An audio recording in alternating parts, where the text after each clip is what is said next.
born in Britain? Yeah, I was born in a little place called Lancashire, Preston. It's about 100 k's north of Manchester. I came over here when I was 7 years old. I've been out here for 40 years. So you never lose your accent. 40 years. And I still sound like a pom. I'll tell you. My dad had Parkinson's disease, and I got diagnosed with Parkinsonism or something, which I had a little bit of.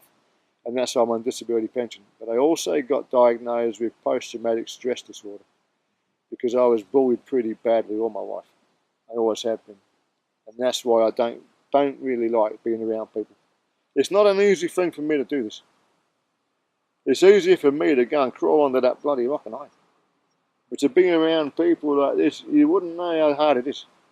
But I'm forcing myself to do it because I have to do it. I promised my dad I'd take him around this country, and I've got to do it. I promised my dog. I had two. A little Jack Russell, who's no way could he have done it. He would have been on the floor in the car, his feet in the air, panicking, shaking. But my boy here, she died, and I promised them.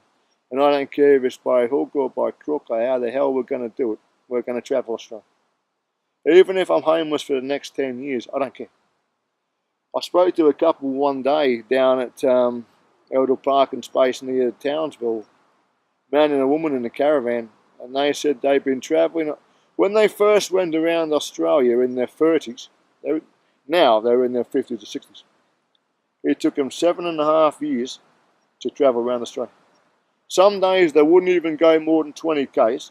They'd find a beautiful parking spot and they stay there for a month, even sometimes up to 6 months in one place. And then they go again, 7.5 years. No one did that with him. I don't care if I don't ever live in a house again, as long as I've got bloody electricity. The hardest thing I'm finding at the moment, I'm having withdrawal symptoms. I've got no bloody television set. I've got a radio that works on one channel, and that's all you can bloody get is talkback radio. I want to watch television. Oh dear. No. But I'm not one for when you go to your Townsvilles and your Cairns, and you've got your nightclubs, and you've got your discos, and you've got your shops, and you've got your surf shops. You know, you buy your bloody surfing shoes and t-shirts and stuff, and you've got your blooming nightclub spots. I've never been to a nightclub, I've never been to a pub, I've never been to a disco. I don't care about that kind of stuff. So for me and him, it's just, I'd never come back up the eastern seaboard again. It's too touristy. I want to go to the remote spots where there's only like 150 odd miles to the nearest town, and they've got like red desert country and stuff like that. I want to go there. I want to learn to paint. I want to get myself an easel and try and figure out how to paint.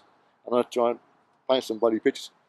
I actually found one day, I can't remember, I used to watch NITV, the Aboriginal television at home before we left, and that's what gave me the impetus to go holidaying. But like I said, I bought the wrong car. I should have bought a bloody four-wheel drive, because that's where I want to go.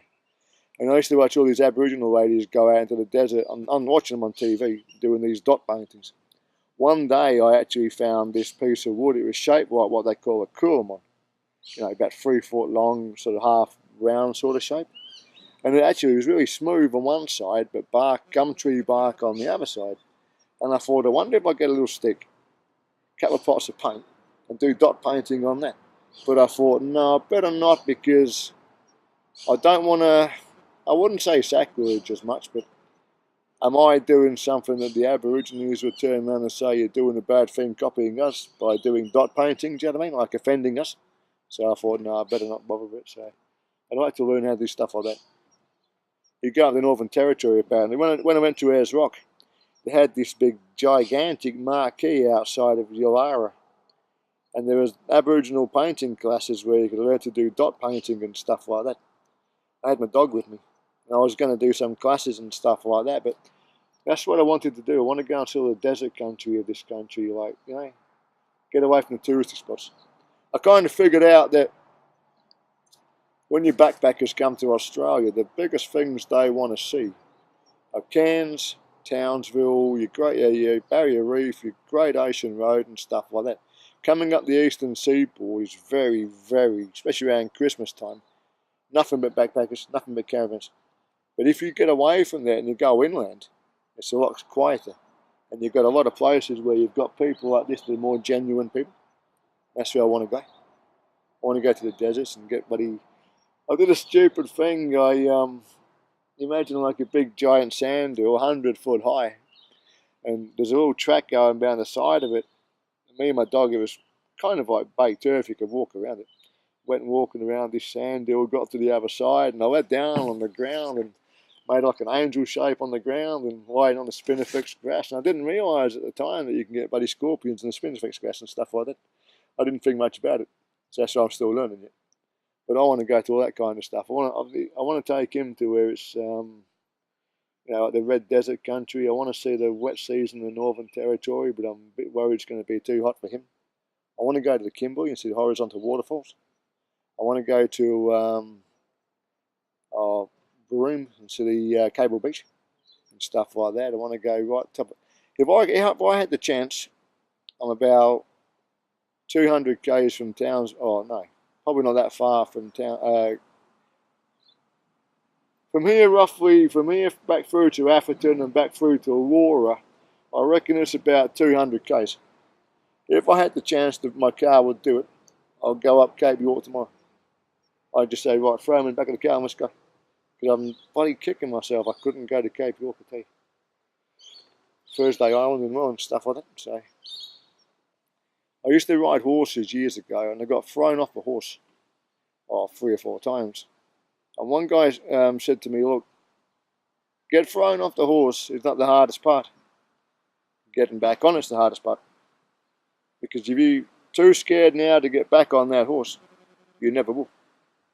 So if I went back home now and said, I don't have a home to go to, but if I did go back and said, I'm going to hide in my house and not do anything else, I'd never do it again. But if I keep on going now, right around this country and keep travelling around, eventually I may even overcome the anxiety because you're meeting more people. So I reckon it's a bloody... Once you get over the thing that, I envy these people with their toilets and the showers and the bloody microwave ovens and stuff. If you had a setup like that, I reckon you're better off living on the road because you're seeing more of life, aren't you? Different places you go on, different things you're doing, so your heat's better. I love it. I love every minute of it. Well, I wouldn't say every minute of it, especially not when I got bogged down on the Port Douglas bloody oval, football oval. Bogged my van down to my axles. Then I went up to Cooktown. Cooktown. I couldn't find nowhere to stop. There was a big lookout up there. I stayed till it was going dark, but I didn't know if I had to stop or not. So we kept on going. It was about 9 o'clock at night. I was about 20 k's out of Cooktown. I thought, we'll find somewhere to stop overnight. There's a bridge going across the river. And right by the bridge, going down to the left, there was this road going down. I thought it must have been like a bit of a park you can go fishing on it. I drove down this road, didn't realise it went on a fairly flat and straight, but then it went down about a 45-degree angle. It was all gravel. So I got down the bottom of that road and I thought I'll turn around down the bottom and come back out. But down the bottom of the road there was a gutter, 3.5 foot deep by a metre across. We're trapped, we can't get out. So I put my van in reverse. She started backing up a little bit. And the back wheels are spinning. Dust was flying everywhere. Bugger, now we're stuck. So I did what they call a 10-point turn. I managed to turn the car around and we crawled out in first gear. We slept on top overnight. And then I thought, well, when you get stuff like that, you think, what's the bloody point of going any further? But then if you're writing a book, you'd put that kind of stuff in a book as being a comedy thing, wouldn't you? The worst thing that happened on this trip was when we got our bloody van smashed up. That shattered us. I thought, well, I saved up all this bloody money to buy my car. How dare somebody bloody, I don't know how to spite or stupidity or whatever the hell it was, deliberately go out to sabotage your bloody life savings. You know what I mean? And they sound stupid. But I gave my van, I gave her a little name. And I call her Lady Jane. So when we're going up the road, bloody big road trains coming up behind us, and we're flat out doing about 80, 90 k's an hour, or a bit, sometimes it'd be 100 k's an hour. Come on, Lady Jane, we're okay, we'll keep going nice and straight. Or we're going up a bloody hill and we're down a second gear, going up a big hill. Come on, Lady Jane, we can get up the hill, we're fine. Yeah, so we called Lady Jane. So when that happened, when they shattered my van, I thought, no, that's it. I'm going back home and I'm not going any further. And I stayed around Coffs Harbour for about a month. I didn't know what to do. I was bloody terrified of going any further. But I'm not going to let them bloody win. I'm not going to let them win. I still today, I mean, anybody would be, you know, if you go through something like that, anybody would be, you still get a little bit scared. But the only way to get over that is to keep on doing it. If I went home, I may never bloody want to go on holiday again. But if I keep on going, I'm going to overcome that fear. 3 months' time, 6 months' time, a year's time, I may even forget all about it. You know? So the best thing for me to do at the moment is just keep on going. Wherever the hell we end up, I've got to get another dog, a companion dog for him. And, you know, sometimes he might do like 10 Ks, find a little dirt road to go up. There's a beautiful place to park. He might stay there for a week. Next day we might do 50 Ks and stay there for a month. We don't know, so I'm not really concerned at the moment. I've got no rush, so. How did you get Jack? Yeah, I was in hospital and I lost my other dog. And I haven't seen my family in a long time. And when I lost my other dog, I said, right, I did a stupid thing. I told my vet that I didn't want to live anymore without my dog because she had cancer. But I couldn't do that. I promised her I'd take her around the country, and you know, life goes on. You get something else, then something else comes along, and another door opens up. Another door opens up. You just keep on going to the flow, don't you? I was in there in the hospital. The nurse at the hospital said, "You have to get another dog. You can't be without a dog. I can tell by looking at you, you're a dog person." And I said, "Oh, please, I don't want another dog."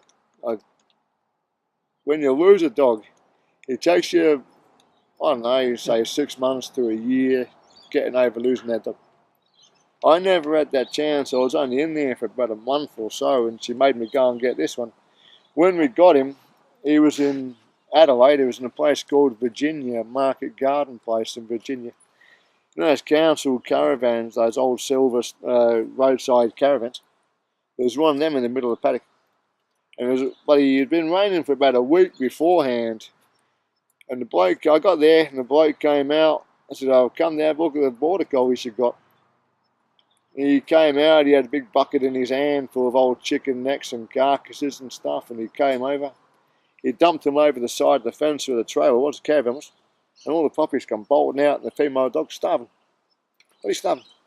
And all the mud on the ground was like bloody oh, 3 or 4 inches deep in mud and sludge and slurry. He's black and white, border collie. You couldn't tell it. It was just like chocolate brown all over. He had scabies, he had mites, he had ear mites, he had blisters on his back. He was skin and bone. He had never been fed, like he was starving. I took him to the vet and she said, "Mate, I reckon you've wasted your money buying this one," because it's $250. "I reckon you've wasted your money buying this one." I said, "No, life isn't a waste. You've got to take care of it, you know." I took him home. I gave him a really good bath, which my bottom of my bath was filled with about 3 inches of mud and stones in the bottom of it. I bloody took him home, bathed him up. I fed him up for a month, and now he's my best mate. I wouldn't be without him. So I've never had any friends. I've never had any bloody close people. I've always just had bloody dogs around me, you know. So that's why I'm better off with animals, not with people. I get really anxious and anxiety when I get around people. So, you know, so. The situation has improved since you've been travelling? Yeah, it kind of makes you, like I said, it makes you. Yeah, it does. Because I could trap myself in the house and never go anywhere and spend the rest of my bloody life sitting on the pension and watching television. Or I can get out and see the bloody country. You know, I reckon we live in the most beautiful country in the world. I mean, we don't have bloody lions and tigers and grizzly bears and stuff, but I mean, some of these bloody birds you hear sound like, sometimes it's like you're waking up in a bloody jungle in the morning, you know. So I love travelling this country.